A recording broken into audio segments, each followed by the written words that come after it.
Hi, everybody. Live right now, Facebook, YouTube, and Twitter. It's Jesse Eddy. Thanks for checking us out. Of course, here it's 2 o'clock every day. Just kind of giving you an update, a rundown, what's going on, not only with the radio station, country music, the tri-state, and glad to have you on as well. So let's talk about it's our Songs of Summer weekend playlist, which is fantastic. Right? So here's the thing. It's Ryan Hurd's going to kick it off, brought to us by our good friends at Ramsey Chrysler Jeep Dodge Ram, by the way. Ryan Hurd with an exclusive performance to kick things off, talking about his favorite songs of summer, and then a lot of your favorite artists, too. Tim McGraw has picked out some songs. He'll be hosting a little bit. Maren Morris as well. So that started at noon and go all Labor Day weekend. And will include playlists from myself, playlists from Kelly Ford, Kitty Neal, Mike Allen, Sabrina from Queens. So that'll start at noon on Friday. And thanks to our friends at Ramsey Chrysler Jeep Dodge Ram again, who have helped us put that together. So cool of them, right? All right, so a lot to get to. Let's City. This is big news as far as New York City malls. Casinos are going to be opening up September 9th, which is Wednesday. And need that, obviously. Now, the big headline, if you read this story, is from our sister station, 1010 Wins. You can read the full thing there. Open indoor dining should be opening in New York City. Now, here's the problem. Governor Cuomo has been talking about this. The issue is enforcement. They have no way. They don't have the staff. They don't have the manpower to enforce every single restaurant in New York City, whether they're following the indoor dining, at least on a state level.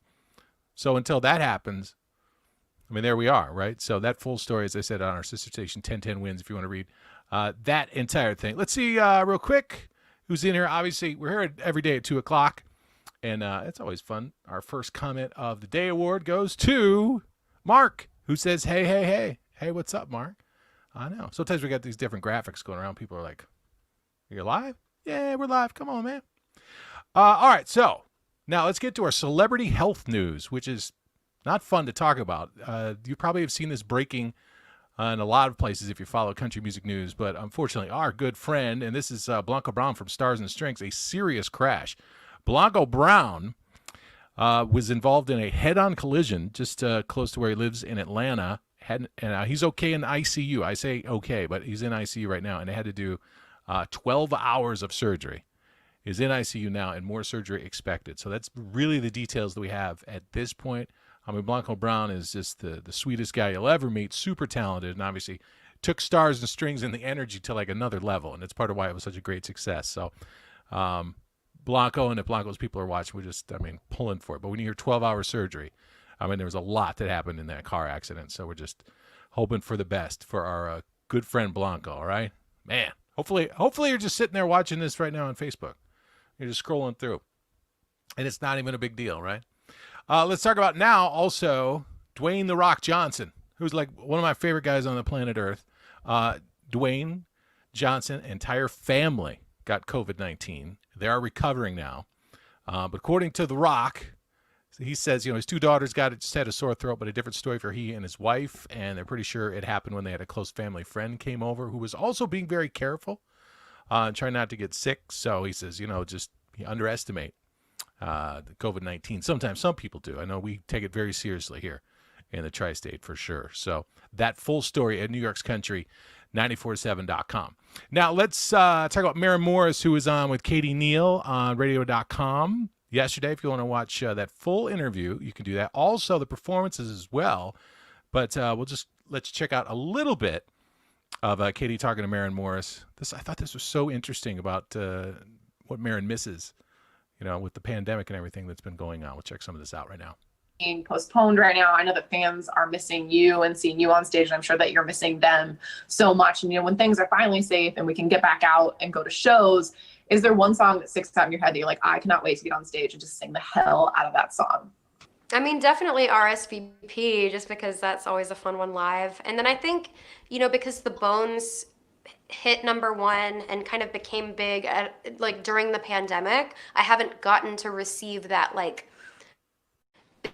big loud crowd sing it back to me moment with the Bones. And it's ironic because it's like one of the biggest singles I've had. So I'm looking forward to the time when we can go out again safely and I can hear the crowd like sing those words back to me, because I haven't gotten to really experience that with that song yet. So I'm pumped to get that response when we can go back out. Do you feel like the first show back will be like a heightened emotion just like from missing that experience? Oh yeah. I mean, I'm definitely gonna cry a lot.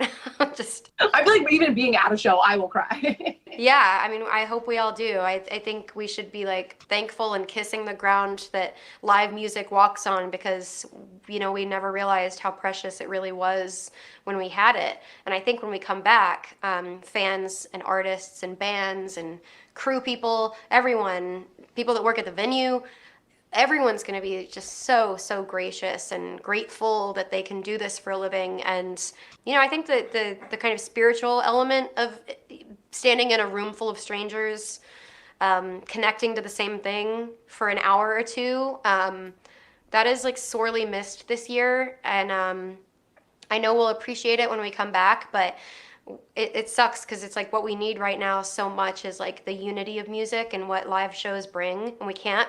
So I think, next year, hopefully, when we come back, it's going to be emotional, but it's going to be fun and cathartic, and it's going to be like a giant therapy session, and we're going to feel lighter when we leave the venue and be talking about it and like ready to go to the next one. I mean, I know I am ready for it. I'm right there with you. We cannot wait to be back at a Maren Morris show when things are safe, hopefully very, very soon. But until then, we're very excited for an exclusive radio.com performance today. Here is Maren Morris. Oh, you're going to hate me. You're going to hate me. I wish I could let you watch this, but I can't. You have to go over to radio.com and watch that Maren Morris performance. I don't walk you right up to the edge. That's how they get you, right? We got you. So go check out Maren Morris performance, radio.com. Check that out. I mean, that's what they pay me to do, is to get you over there to radio.com. So go check out. Really amazing performance too. And more of that interview too with Katie Neal. So cool of Maren to do that. And the new baby, and awesome, right?